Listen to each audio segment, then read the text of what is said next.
Selamat pagi Bapak Ibu. Kita jumpa kembali pada pagi hari ini. Doa pagi bersama Gereja Mula-Mula. Saya percaya Bapak Ibu dimanapun kita berada, walaupun terpisah oleh jarak, tetapi kita satu di dalam Tuhan.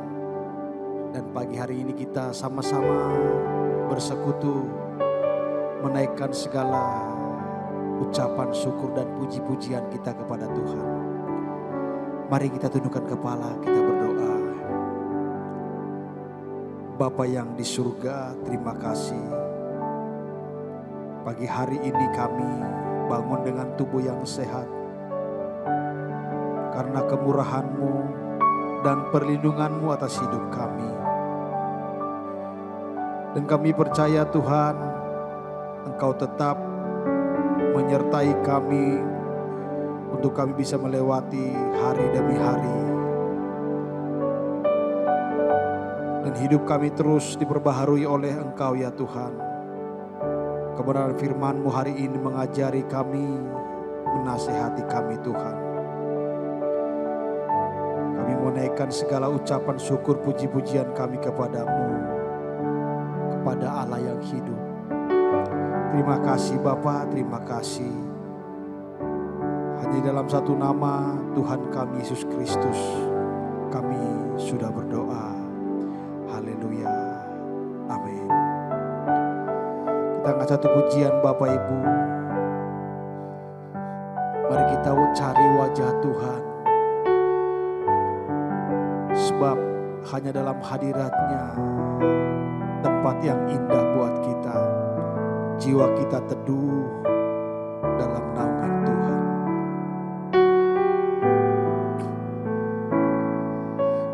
Cari wajah-Mu, temukan kasih-Mu, Kau Tuhan yang jauh dariku.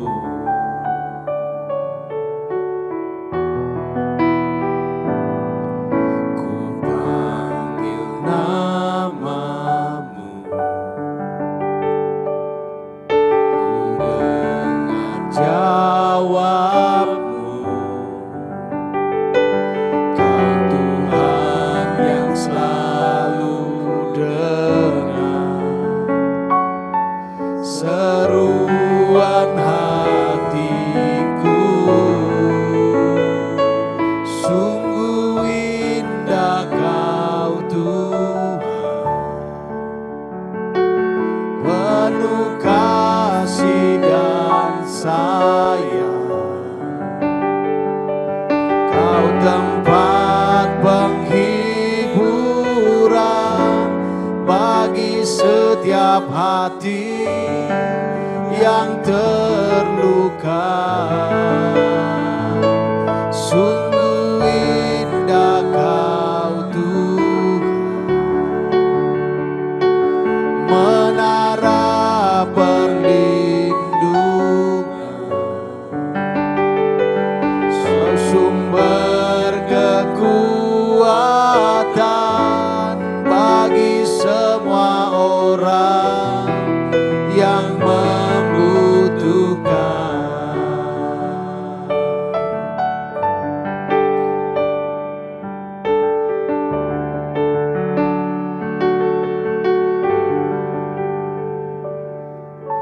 Ku cari wajah-Mu,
Sebab Kaulah kekuatan kami. Kau yang berdaulat Haleluya.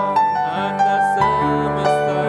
Dalam naungan-Mu Raja, kami menyembah Engkau, memuji menyembah-Mu Bapa. Haleluya, haleluya.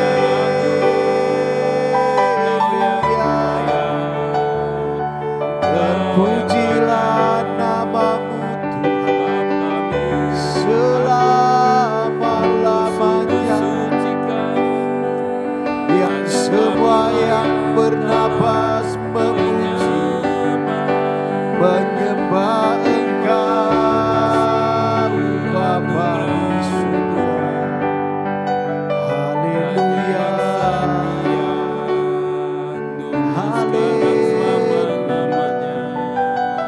terpujilah nama-Mu selama-lamanya.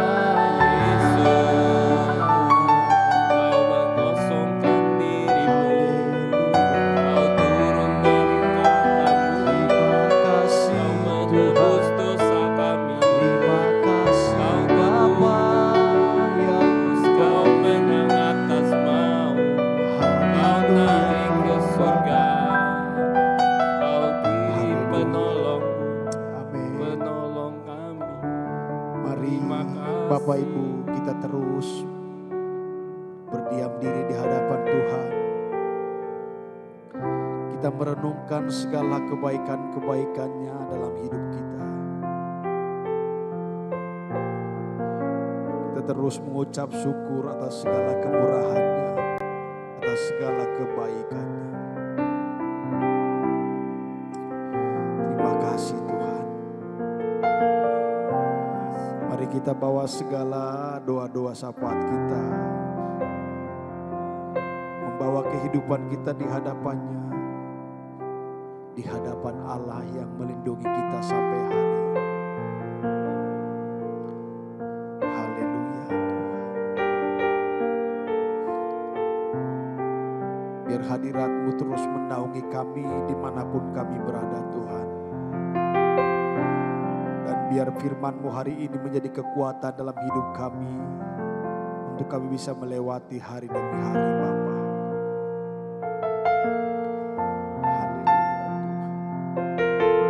Biar dalam hadirat-Mu saja Tuhan, kami selalu rindu bersekutu dengan Engkau ya Tuhan.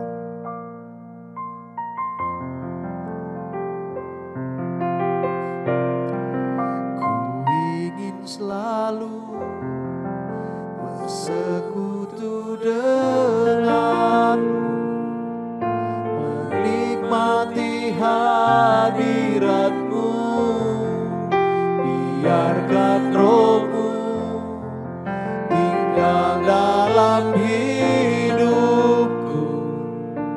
Sungguh indah bersamamu, ingin selalu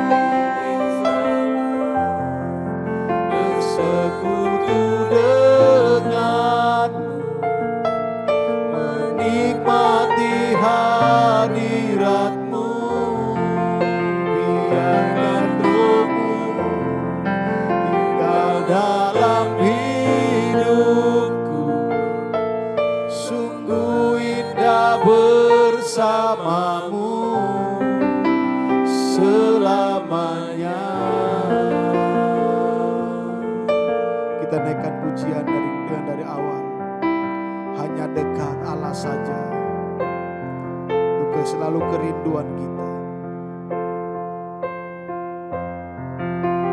Hanya dekat Allahku, rasa tenang hatiku. Kau sertai jalanku sepanjang hidupku.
Selamat pagi Bapak Ibu Saudara sekalian. Shalom semuanya. Saudara, bicara soal hidup sederhana, itu langkah-langkahnya harus nyata juga. Jangan hanya menjadi konsep di pikiran. Ya, seringkali manusia itu begitu. Ikut seminar kesehatan, pulangnya sudah merasa sehat, padahal belum melakukannya. Mari kita belajar lagi, saudara. Pagi hari ini, biarlah firman Tuhan yang mendidik setiap kita, supaya kita benar-benar berubah, bukan hanya berteori. Ya, mari kita tundukkan kepala. Bapa di surga, terima kasih untuk pagi hari ini. Kami percaya Tuhan, ada pesan khusus di pagi hari ini, agar setiap kami benar-benar mengerti dan hidup efektif untuk kemuliaan Tuhan. Terima kasih Tuhan pakai gerejamu ini sebagai sumber berkat, saluran berkat dari Tuhan. Juga Tuhan pakai mulut hamba-Mu ini untuk menyampaikan pesan-pesan Tuhan. Terima kasih, hanya dalam nama Tuhan Yesus kami berdoa. Amin. Bapak Ibu Saudara sekalian, hidup sederhana itu memiliki langkah-langkah juga. Tidak semua orang tiba-tiba bisa sederhana. Jadi perlu langkah nyata, belajar juga. Apalagi kalau selama ini hidupnya sudah sangat rumit. Nah, bagaimana supaya sederhana? Ya tentu saja ada langkah nyata yang harus diambil. Ya, musuh terbesar kesederhanaan itu kompleksitas, saudara. Kompleksitas tentang apa? Tentang keinginan. Jadi yang pertama harus direformasi adalah keinginan kita sendiri. Ya. Sebab kita punya banyak, belum tentu damai. Punya lebih banyak lagi, belum tentu tenang hidupnya. Punya banyak jabatan, belum tentu bahagia juga. Jadi mindset kita harus dirubah nih. Ya. Ada langkah nyata, beberapa langkah nyata yang saudara kita mesti lakukan supaya hidup kita lebih sederhana. Mari kita sederhanakan, saudara. Yang pertama, sederhanakan prioritas hidup kita ini. Coba tanya sama diri sendiri ketika kita mau melakukan sesuatu. Apakah hal yang akan kulakukan ini benar-benar penting bagi kemuliaan Tuhan, bagi kerajaan Allah, bagi masa depanku, bagi masa depan kekekalanku, terutama yang tentang kekekalan. Kalau itu penting sekali, harus diprioritaskan nomor satu. Kalau itu tidak penting sama sekali, dibuang saja sebaiknya. Tidak usah punya kegiatan itu. Ya. Yang nomor dua, sederhanakan keinginan kita ini. Kita harus bisa membedakan manakah kebutuhan kita dan manakah keinginan kita. Dan manakah keserakahan kita itu. Kalau soal kebutuhan nggak masalah, saudara.